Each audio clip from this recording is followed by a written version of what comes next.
Bonjour, Monsieur le Ministre, Mesdames, Messieurs les présidents des fédérations de l'industrie, Mesdames et Messieurs, je suis ravi et content d'être aujourd'hui parmi vous. Et au nom de Monsieur le Directeur Général, Monsieur Saïd Mouline, je tiens à remercier l'industrie du Maroc de nous avoir invités. Malheureusement, Monsieur Mouline n'a pas pu être parmi nous aujourd'hui pour un empêchement de la dernière minute. Bon, je vais commencer par, pour être franc, pour dire la vérité, et je commence par nous, au niveau de l'Agence marocaine pour l'efficacité énergétique, qui est une agence dédiée à la promotion de l'efficacité énergétique et des énergies renouvelables décentralisées au Maroc. À vrai dire, avant, on mettait l'accent que sur l'économie de l'énergie. Le seul point de convergence avec l'économie de l'eau, c'était la production d'eau chaude sanitaire dans le résidentiel et dans le bâtiment, et aussi la production du vapeur et de l'eau chaude dans l'industrie. Et là, lorsqu'on économise l'eau chaude, on économise l'énergie. Mais à vrai dire, après ce déclenchement de cette sonnette d'alarme de stress hydrique au niveau national, donc il y a un changement de mindset et un changement d'état d'esprit.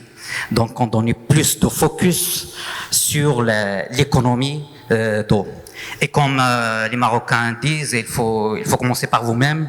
Comme on dit, donc l'Agence marocaine pour l'efficacité énergétique, elle est certifiée ISO 14001, système de management de l'environnement. Il y a un grand volet pour cette certification qui porte sur l'économie d'eau à travers la sensibilisation et la formation du personnel et des prestataires de services, de l'arrosage, nettoyage sur l'eau, sur la mise en place d'un système de suivi de monitoring de l'eau et aussi sur des systèmes de goutte à goutte pour l'irrigation des espaces verts au niveau de la mer, juste pour donner l'exemple.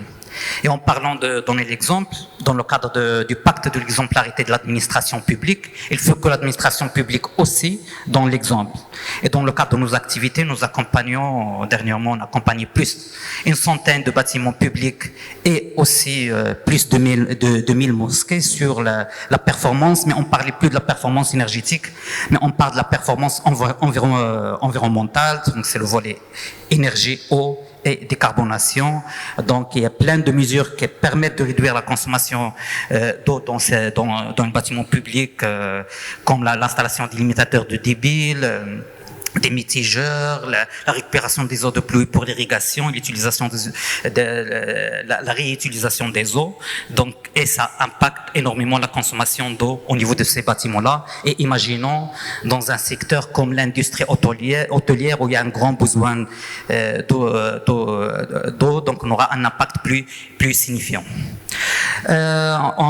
Étant donné que nous sommes une agence de promotion de l'économie de l'énergie et de l'eau aussi, on mène beaucoup de projets de sensibilisation et de formation, et je vais vous donner l'exemple de projets de pompage solaire.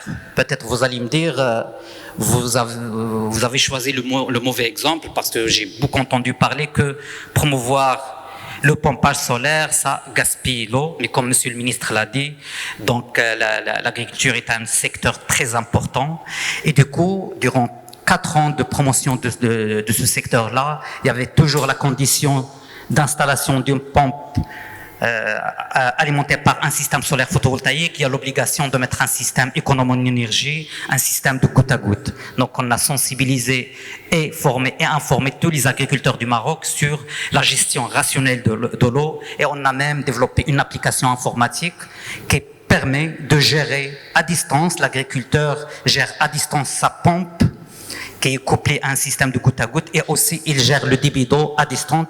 À distance, ça facilite l'économie d'eau et la gestion rationnelle de l'eau dans le secteur de l'agriculture. Peut-être je vais terminer par 2 exemples dans le domaine de l'industrie, parce que dans le cadre de notre War Room, donc on a une War Room pour accompagner et proposer des projets innovants dans l'industrie. Donc nous proposons des projets innovants en matière d'économie d'énergie pour que les unités industrielles développent dans le cadre de l'innovation. Je donne l'exemple par exemple d'une unité industrielle pour la fabrication des mini-steps ou des unités mobiles de traitement des eaux utilisées dans l'industrie. Donc ce sont des projets qu'on a présentés à des investisseurs, et aussi on reçoit des demandes pour l'accompagnement des investisseurs dans le secteur de l'économie d'eau. Je donne l'exemple il y a des investisseurs qui veulent développer des produits de nettoyage des voitures et nettoyage auto à sec sans utilisation de l'eau. Et aussi, il y a des investisseurs qui veulent développer des systèmes de monitoring de l'économie de l'eau et aussi le monitoring de niveau de la nappe phréatique. Et ça, ce qui est nouveau. Et je vais terminer par tout ce qui est financement vert.